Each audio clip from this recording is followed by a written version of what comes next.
അസ്സലാമു അലൈക്കും വറഹ്മത്തുള്ളാഹി. ഒരുപാട് ആളുകൾ എനിക്ക് മെസ്സേജ് അയച്ചിട്ട് ഇങ്ങനെ ചോദിക്കുന്നുണ്ട്, എന്താണ് പ്രശ്നം, എന്താണ് സംഭവം എന്നൊക്കെ ചോദിക്കുന്നുണ്ട്.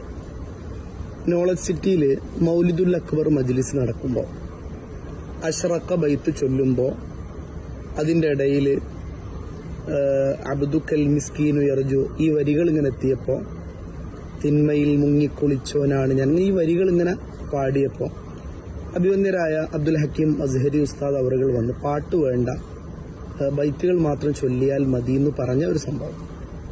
ഇത് ഏതോ ഒരു വിദ്വാൻ ഇത് യൂട്യൂബിൽ പോസ്റ്റ് ചെയ്യുകയും വലിയൊരു അപരാധം ചെയ്ത പോലെ, ഇതൊരു തെറ്റ് ചെയ്തതുപോലെ അവതരിപ്പിക്കുകയും ഇത് വലിയൊരു പ്രശ്നമാണെന്ന് വരുത്തി തീർക്കുകയും ചെയ്തതുകൊണ്ട് ആളുകൾക്കിടയിൽ ഒരു കൺഫ്യൂഷൻ ഉണ്ടായതുപോലെ. ഇവിടെ രണ്ട് വീക്ഷണങ്ങളുണ്ട്. അഷ്റഖ ബൈത്ത് ചൊല്ലുമ്പോൾ ആ ബൈത്തുകൾ മാത്രം ചൊല്ലുക, മറ്റു വരികളൊന്നും അതിൽ ആഡ് ചെയ്യാതിരിക്കുക എന്നതാണ് ഹക്കീം ഉസ്താദ് ഉദ്ദേശിക്കുകയും നമ്മളോട് പറയുകയും നമ്മൾ അനുസരിക്കുകയും ചെയ്തത്.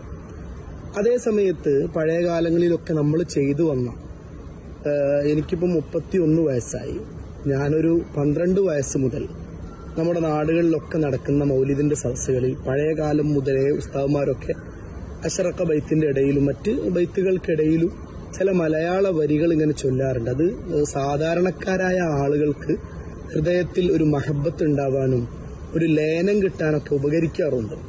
അപ്പൊ അങ്ങനെ ചെയ്യാറുമുണ്ട്, ചെയ്യാതിരിക്കാറുമുണ്ട്. ചില ആളുകൾക്ക് അങ്ങനെ വേണ്ട, ആ കസീദകൾ, ആ ബൈത്തുകൾ അങ്ങനെ തന്നെ ചൊല്ലിയാൽ മതി എന്ന വീക്ഷണമുള്ളവരുണ്ട്. ഇത് രണ്ട് വീക്ഷണങ്ങൾ മാത്രമാണ്. പക്ഷെ അതേ സമയത്ത് ഇതൊരു പ്രശ്നമായി അവതരിപ്പിക്കുകയോ തെറ്റാണ് എന്ന് തോന്നിപ്പിക്കുകയും ചെയ്യുന്ന രൂപത്തിൽ ചില ആളുകൾ ചെയ്തൊരു വീഡിയോയുടെ തൽഫലമായിട്ടാണ് ഇതൊരു പ്രശ്നമാണ് എന്ന് തോന്നുന്നത്. ഇത് രണ്ട് വീക്ഷണങ്ങളാണ്. നമ്മൾ പഴയകാലം മുതൽ ഖസീദത്തുൽ ബുർദ കണ്ടുപഠിച്ച അഭിവന്യരായ ഖാദിമുൽ ബുർദ അബ്ദുസ്സമദ് അമാനി ഉസ്താദ്, അവരിൽ നിന്നാണ് നമ്മളൊക്കെ പഠിച്ചതും നമ്മൾ കേട്ട് ചൊല്ലാറുള്ളതൊക്കെ. ഉസ്താദ് അവറുകളൊക്കെ ഹൃദയം പൊട്ടിയിട്ട് ഖസീദകൾ ചൊല്ലുമ്പോൾ, ഈ മലയാള വരികൾ ചൊല്ലുമ്പോൾ അറബി കൂടുതൽ അറിയാത്ത, മലയാള ഭാഷ നന്നായിട്ട് അറിയുന്ന നമുക്കൊക്കെ ഹൃദയത്തിൽ വലിയ ഒരു പൊട്ടലുണ്ടാവാറുണ്ട്. അത് ഒരു ഇഷ്ക് വർദ്ധിക്കാൻ. അതേ സമയത്ത് അത് വേണ്ടെന്ന് പറയുന്ന ഒരുപാട് ഉസ്താദുമാരും ഉണ്ട്.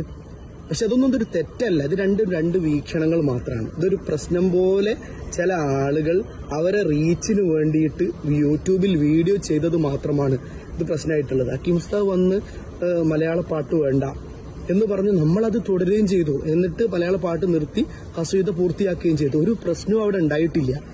പക്ഷെ ഇയാളിത് ഈ യൂട്യൂബിൽ വീഡിയോ ചെയ്ത ഫാഹിം